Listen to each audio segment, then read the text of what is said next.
Hello friends, स्वागत है आप सभी का आपके अपने YouTube channel PM computer institute में।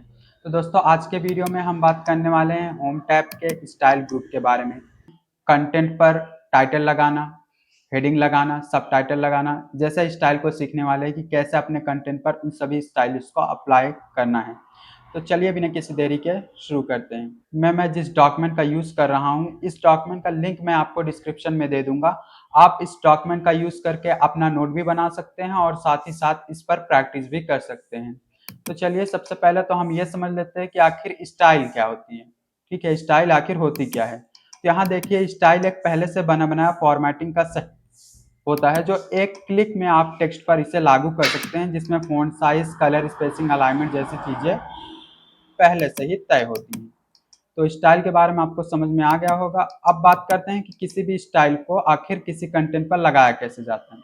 सबसे पहले तो देख लेते हैं आखिर टाइटल को कैसे लगाया जाता है। अब टाइटल यानी कि मान लीजिए आप एक चैप्टर बना रहे हैं, ई बुक बना रहे हैं, तो इसमें जो चैप्टर का नाम होता है यानी कि शीर्षक जो होता है, उस पर आपको क्या करना होता है, टाइटल वाला जो है स्टाइल अप्लाई करना होता है। जैसे मैं एग्जांपल के लिए इसे टाइटल मानकर चलता हूँ, इस पर मैं जो है टाइटल वाला स्टाइल लगाना चाहता हूँ।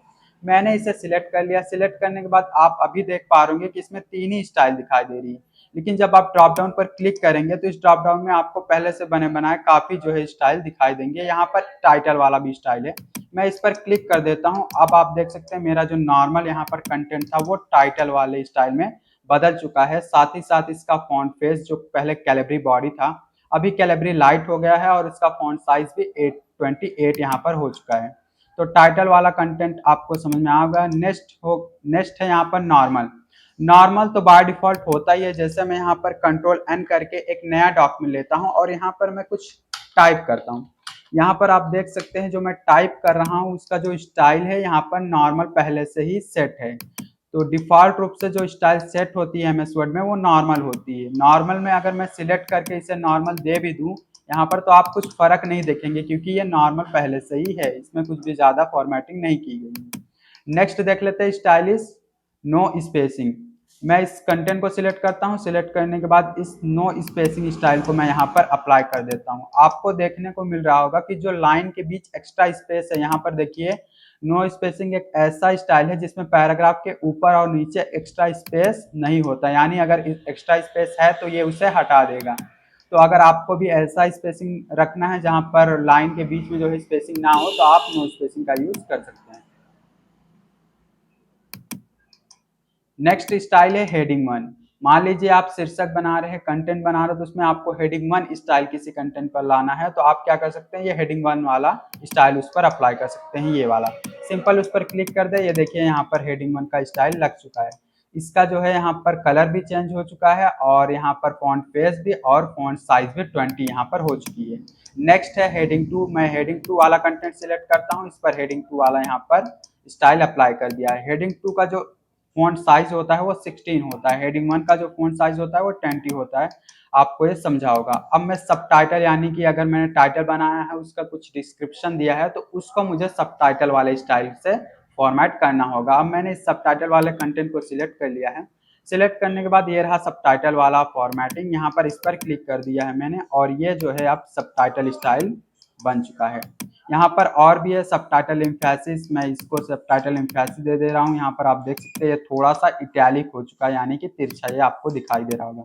तो ऐसे ही आपको यहाँ पर एम्फेसिस मिल जाता है, इंटेंस एम्फेसिस, स्ट्रॉन्ग कॉट मिल जाता है, इंटेंस कॉट, सब title reference, intense reference, book title और लिस्ट पैराग्राफ जैसे काफ़ी स्टाइल आपको यहाँ पर पहले से बने बनाए मिल जाते हैं। बस आपको ध्यान ये रखना है कि आपको अपने कंटेंट पर कौन सा स्टाइल अप्लाई करना है। बस उस कंटेंट को सिलेक्ट करें, यहाँ से स्टाइल को क्लिक करके अप्लाई कर लीजिए। बस कोई भी इसमें जो है ज़्यादा वो नहीं है, रॉकेट साइंस नहीं है, आप इससे यूज़ कर सकते हैं।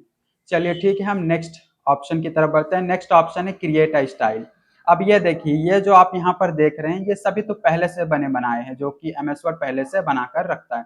अगर मान लीजिए हमें खुद से कोई स्टाइल बनानी है और उसे यहाँ पर सेव करना है अपने कंटेंट पर अप्लाई करने के लिए, तो उसके लिए हमें क्रिएट करना पड़ेगा। अब क्रिएट कैसे करेंगे, यहाँ पर हम क्रिएट स्टाइल वाला एक कंटेंट ले लेते हैं। पहले तो इसे मैं फॉर्मेट कर देता हूँ ताकि आपको स्टाइल के बारे में समझ में आए। मैंने इसे सिलेक्ट कर लिया। फॉर्मेट करने के लिए मैं फॉन्ट ग्रुप का यूज़ करूँगा। यहाँ पर मैं सबसे पहले इसका फॉन्ट फेस जो है चेंज कर देता हूँ अल्जेरियन। फॉन्ट साइज में थोड़ा इसका बढ़ा देता हूँ 16, और यहाँ पर इसे बोल्ड कर दूंगा, इटैलिक कर दूंगा, अंडरलाइन कर देता हूँ, और लास्ट में यहाँ पर फॉन्ट का कलर भी चेंज कर देता हूँ रेड में। अब यह पूरी तरीके से फॉर्मेट हो चुका है, लेकिन इसे स्टाइल नहीं माना जाएगा। पहली बात, इसे स्टाइल नहीं माना जाएगा इसलिए क्योंकि इसे हमने यहाँ से नहीं चूज किया। ठीक है, हमने अपने जो है फॉन्ट ग्रुप का यूज करके, ऑप्शंस का यूज करके इसे फॉर्मेट किया है। अब अगर इसे स्टाइल में कन्वर्ट करना है, उसके लिए मैं इसे सिलेक्ट करने के बाद इस क्रिएट अ स्टाइल वाला ऑप्शन है, सिंपल इस पर क्लिक कर देता हूं। अब जब मैंने इस पर क्लिक कर दिया, यहाँ create new style from formatting का एक डायलॉग बॉक्स आ रहा है। अब आप इसको सेव करना चाहते हैं तो उसका नाम दे दीजिए। जैसे मैं इसका नाम दे रहा हूं यहाँ पर पीएम, मैंने इसका नाम पीएम दे दिया है। और पीएम देने के बाद आप कुछ भी नाम दे सकते हैं। नाम देने के बाद आपको सिंपल ओके पर क्लिक कर देना है। अब आप यहाँ पर देखेंगे तो यहाँ देखिए पीएम नाम का एक स्टाइल बन चुका है। अब आप इस पीएम को जहां पर भी, इस स्टाइल को जहां पर भी लगाना चाहते हैं, बस उस कंटेंट को सिलेक्ट करें और इस स्टाइल वाले ऑप्शन पर क्लिक कर दें। आप देख सकते हैं वो स्टाइल यहाँ पर अप्लाई हो चुका है। अब बढ़ते हैं नेक्स्ट ऑप्शन की तरफ। नेक्स्ट ऑप्शन है क्लियर फॉर्मेटिंग। इसका यूज किया जाता है फॉर्मेटिंग को क्लियर करने के लिए। जैसे यहाँ पर देखिए, क्लियर फॉर्मेटिंग का उपयोग टेक्स्ट से सारी फॉर्मेटिंग हटाने के लिए किया जाता है, ताकि वह फिर से सिंपल यानी कि नॉर्मल दिखाई दे। मैंने यहाँ पर क्लियर फॉर्मेटिंग पर कुछ फॉर्मेटिंग की है, और मैं चाहता हूँ कि वो एक बार में ही सारी की सारी फॉर्मेटिंग हट जाए। उसके लिए मैंने इसे सिलेक्ट कर लिया। सिलेक्ट करने के बाद इस ऑप्शन पर जाऊंगा और क्लियर फॉर्मेटिंग पर क्लिक कर दूंगा। यहाँ पर आप देख सकते हैं इसमें जो भी फॉन्ट कलर था, बोल्ड था, इटैलिक था, सभी के सभी ये हट चुके हैं और एक नॉर्मल सा ये टेक्स्ट यहाँ पर आ गया है। तो इसके बारे में भी आपको समझ में आया होगा। नेक्स्ट ऑप्शन है अप्लाई स्टाइल। इसका यूज किया जाता है स्टाइल को अप्लाई करने के लिए। एक तो तरीका है आप कंटेंट को सिलेक्ट करें, यहाँ से स्टाइल अप्लाई कर सकते हैं। दूसरा है यहाँ पर अप्लाई स्टाइल ऑप्शन, इस पर क्लिक करेंगे तो यहाँ से एक डायलॉग बॉक्स आएगा। आप स्टाइल का नाम यहाँ पर डाल के या फिर यहाँ ड्रॉप डाउन पर क्लिक करके आप स्टाइल से जो भी स्टाइल देना चाहते हैं, सिंपल उस स्टाइल पर क्लिक कर दे, आपका कंटेंट उसी स्टाइल का हो जाएगा। शॉर्टकट की बात की जाए तो आप कंटेंट को सिलेक्ट करें, और शॉर्टकट से यूज करने के लिए आपको कीबोर्ड में कंट्रोल शिफ्ट के साथ एस बटन प्रेस करना है। यहाँ पर अप्लाई स्टाइल का डायलॉग बॉक्स आ जाएगा, यहाँ से स्टाइल चूज करें और इसके बाद क्लोज करें। आप देख सकते हैं स्टाइल यहाँ पर अप्लाई हो चुकी है।